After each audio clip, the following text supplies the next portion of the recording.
An old blind man, Norman Nordstrom lives as a recluse with his foster daughter Phoenix and his loyal Rottweiler Shadow in their Detroit suburban home. He doesn't talk much about her mother, only explaining that she died in a fire in her previous home, just a few blocks away. She was smart. Norman is overly protective of Phoenix, I get to go to town today, right? You need to pass all your tests first. only allowing her to leave the house just a few times with the only connection he has left to society, an Army Ranger vet named Hernandez who purchases plants from him. Norman also trains Phoenix in survival.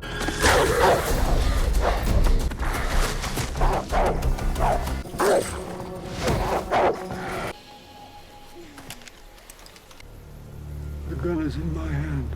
Because he himself isn't just an ordinary old man.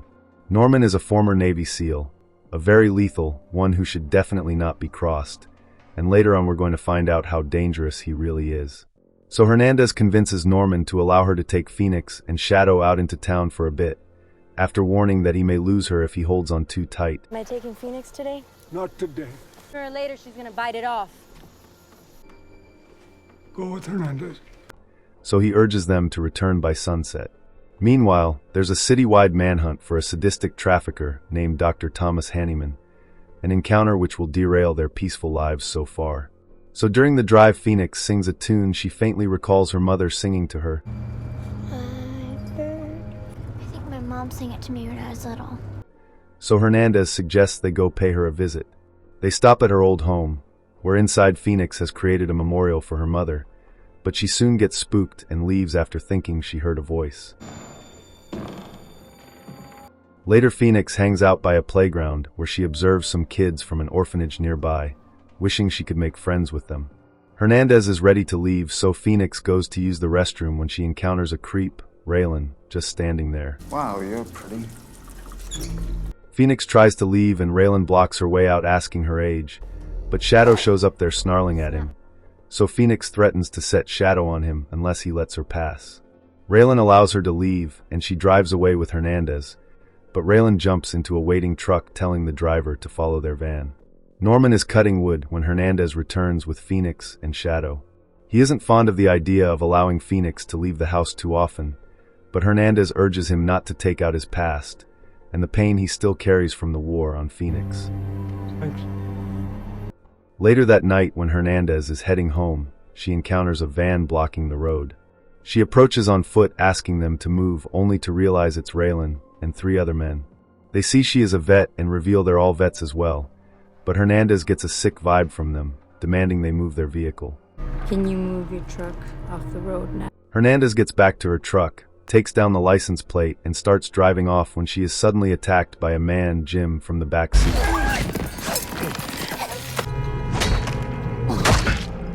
who strikes her with a hammer, brutally killing her on the spot. That night, Phoenix tells Norman she wants to go to a real school and make friends. He thinks homeschool is safer, but she doesn't want to be safe. She wants to be normal. Enough! Norman has heard enough. He lost a daughter once, and he won't lose her. She has him as company, but Phoenix tells him honestly she is lonely, and he is not enough. Later, Shadow is on the porch when he picks up a strange scent. He follows it into the woods when a bullet suddenly hits a tree next to him. A few minutes later, 3 men, Duke, Jared, and Jim, appear in the front yard.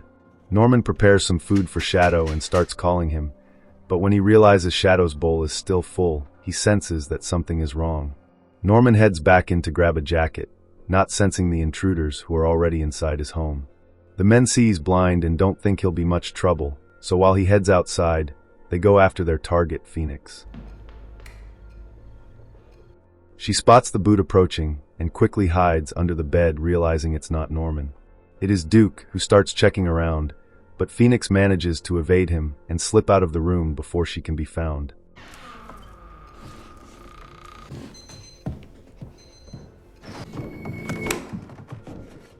She does well to evade the men, using every bit of skill she learned from Norman.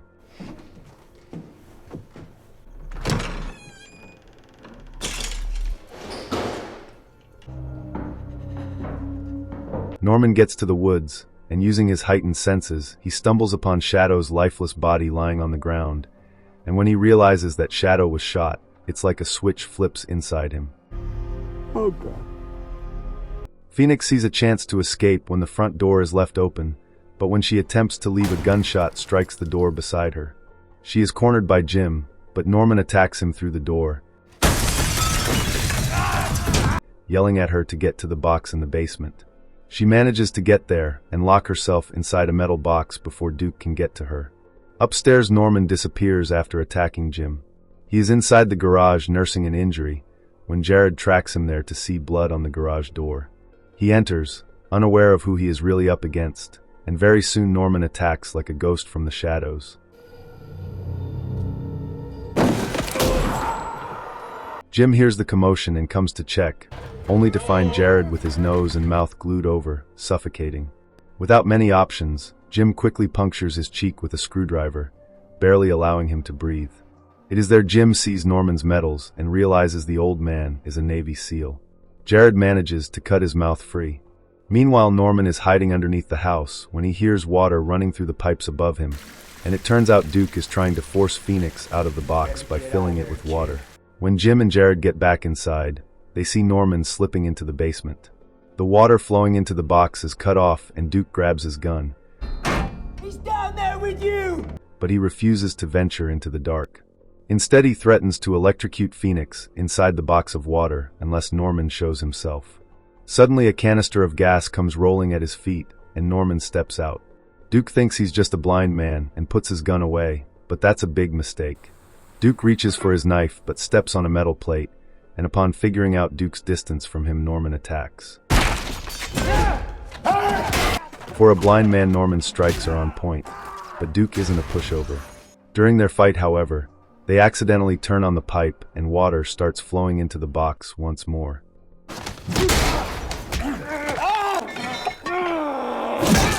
Norman pulls Duke into a headlock, but he manages to break free and land a wicked kick on Norman's side, leaving him gasping for air. But even through the pain, Norman's mind is on Phoenix, and he finds the wire running into the box and pulls it out. The box is still filling with water though, and Phoenix is unable to open the latch. Duke grabs a blade intending on finishing off this blind old man, but Norman isn't done. He uses the live wire to ignite the gas-filled room, setting off an explosion. Realizing Norman isn't someone they can handle alone, Raylan and another thug, Raul, turn up. Norman wakes to hear them trying to break into the basement. The box is filled and Phoenix is passed out, so using all his strength he tips the box and yanks the door open, managing to get Phoenix breathing once more. Raylan can't believe one old blind man did all this damage and wants to see what he's all about. They manage to get the door open, so Raylan sends Raul and Jared to watch the exits while they enter heavily armed, where they're greeted by Duke's smoldering body. It's still down here. Norman and Phoenix escape the basement into his greenhouse, but they end up getting cornered. Jared spots them from outside, while Raylan finds the exit and shoots his way through. But when they meet up inside, Norman and Phoenix have slipped into a hiding spot. Raylan knows they're somewhere around and calls out to Phoenix. You don't need to be afraid, little girl. He claims this is a big misunderstanding, as she should really be afraid of the man standing next to her. He is about to reveal who Norman really is. Norman cannot allow him to do that and attacks. They overpower him, but Phoenix knocks Raylan's gun away, causing him to miss a fatal shot. They restrain Phoenix, and Raylan reveals they're more connected than she thinks, showing her the white patch of hair on his head. Similar to the white streak of hair in hers, he is her father. He reveals that after the fire at their previous home, Norman found Phoenix and kept her, while he was sent away to prison for the fire. The voice she heard that day in the house was his, and he has waited many years so he could come and save her.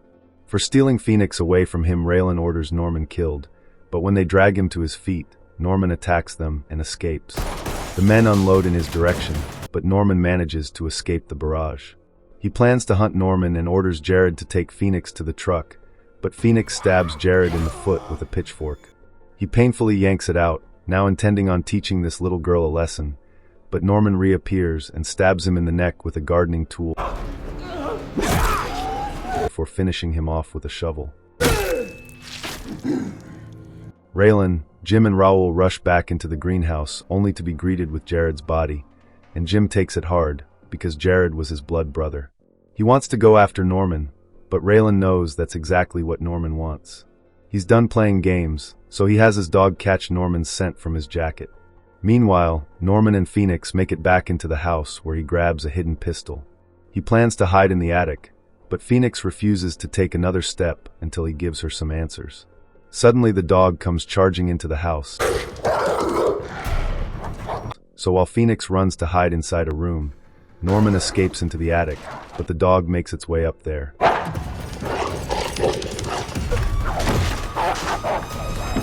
Norman barely manages to avoid the attacking dog, eventually getting a barrier between him and the dog.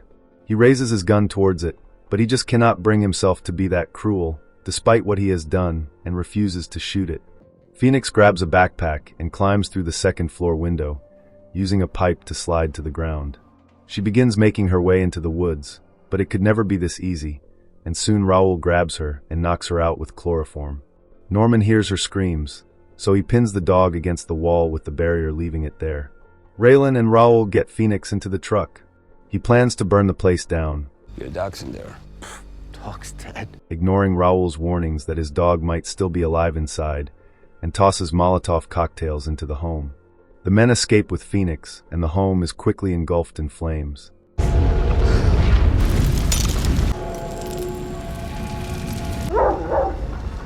Norman remembers the dog and frees it, but his path is blocked by the flames.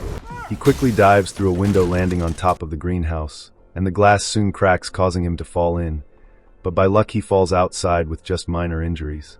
Norman collapses, and now with everything ripped away from him, the only thing on his mind now is revenge.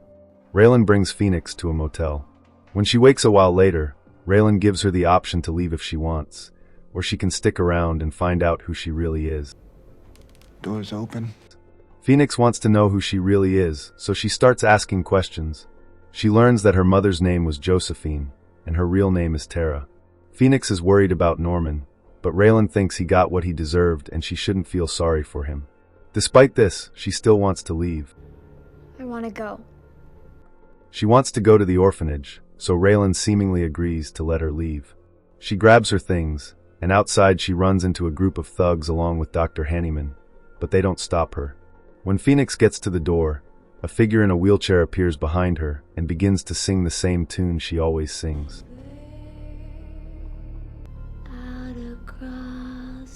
As the figure comes into the light, it's revealed to be Josephine, Phoenix's mother, still alive but terminally ill. Why, Tara? Can I hug you? The two finally reunite, but this isn't quite the reunion Phoenix thinks it is. Later, while showing Phoenix old photos, Josephine begins to cough up blood. It turns out she and Raylan were cooking up drugs at their old home, and after an accident caused the explosion, Josephine's organs were badly damaged due to the fumes from the chemicals. She doesn't have much time left to live. At that same time, Raylan gives Phoenix a cup of juice. Josephine then reveals their true intentions for tracking down Phoenix. I need a new heart, baby. She needs a new heart, which must come from a compatible donor, someone like her own daughter. By the time Phoenix realizes she is sitting in the middle of a makeshift operating room, the drugs have taken effect and she passes out. When Norman wakes a while later, the house is burnt right through. Raylan's dog is still there, refusing to leave Norman. Norman then hears a faint ringing and follows the sound, which leads him to Hernandez's truck, where he finds her lifeless body. These men have taken everything from him, so it's time he shows them what he can really do. He grabs some items from Hernandez's truck, then puts a bell and leash on the dog, ordering it to go home so it can lead him to Raylan. Phoenix wakes on an operating table with handcuffs restraining her. Next to her is Josephine, and preparing for the surgery is Dr. Hanneman. There's a high risk to the surgery since they don't have the proper equipment, so he can only cut the heart out while Phoenix is still breathing. Outside, Raoul just can't accept what is happening, and no matter the reason, he thinks what they're doing is wrong. Hanneman readies his saw and lowers it to Phoenix's chest when suddenly the power to the building is cut. Raylan sends Jim to go and check what's happening. He heads down into the basement with a flashlight and turns on the power, but Norman suddenly attacks him with a machete. Jim disarms Norman. He plans to beat the old man to a pulp for killing his brother. Norman stands ready, but Jim strikes him with a hammer, dropping him. As Jim prepares to finish him, Norman suddenly blocks his strike and shoves a small bell down his throat, choking him. Jim tries going for his gun, but Norman tracks him from the bell and throws the hammer into his head. Norman then finishes him off with a brutal strike to the head. This is for Shadow. Raylan hears the screams and knows it's Norman, and as he wonders how he found them, his own dog comes running into the room and he angrily shoots at it. Raylan plans to move the operation, so he orders Raul to gather the rest of the men and go hunt the blind man down. 4 guys including Raul get to the basement, only to see Norman just lying there on the flooded floor. 3 slowly approach, but when Norman senses that they are close to him, he skillfully eliminates all 3 men. Raul is left, but he refuses to shoot Norman as he doesn't agree with what Raylan is doing, and instead gives him directions on where to find Phoenix. Raylan and Josephine are moving with her. She warns that Norman will kill them all. He'll kill you all. So Hanneman gets scared and bails, but he is killed in the dark. Raylan, hearing his choking, lets off shots, shooting out the board-covered windows and allowing light into the building. They are next to a massive pool, but even with the light there is no sign of Norman. Raylan comes upon Hanneman's body, but just then canisters of gas go off, filling the entire room with smoke. As Raylan tries to adjust, Norman attacks and disarms him. He pulls a knife and starts slashing, but Norman is like a ghost, moving in and out of the smoke.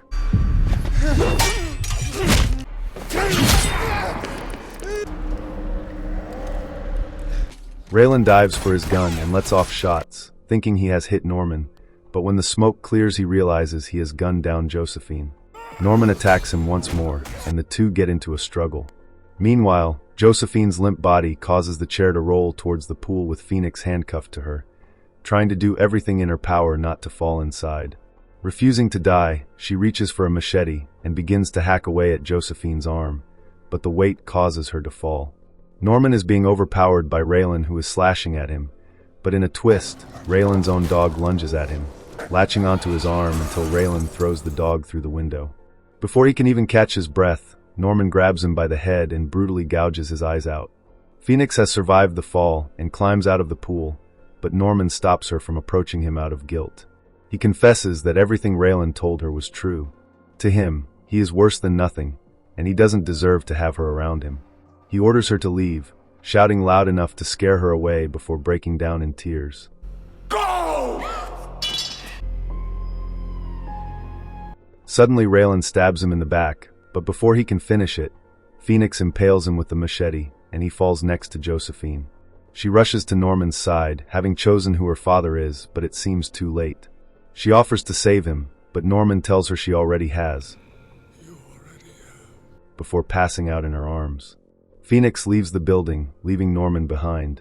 She then approaches the kids from the orphanage, introducing herself as Phoenix. In the end, Raylan's dog approaches Norman, and one of his fingers seems to twitch. Thanks for watching. If you had a good time, go ahead and hit that like button, drop a comment, and of course, subscribe for more recaps just like this. And hey, don't click away just yet. YouTube thinks you'll love one of these 2 videos popping up right here, so check them out next.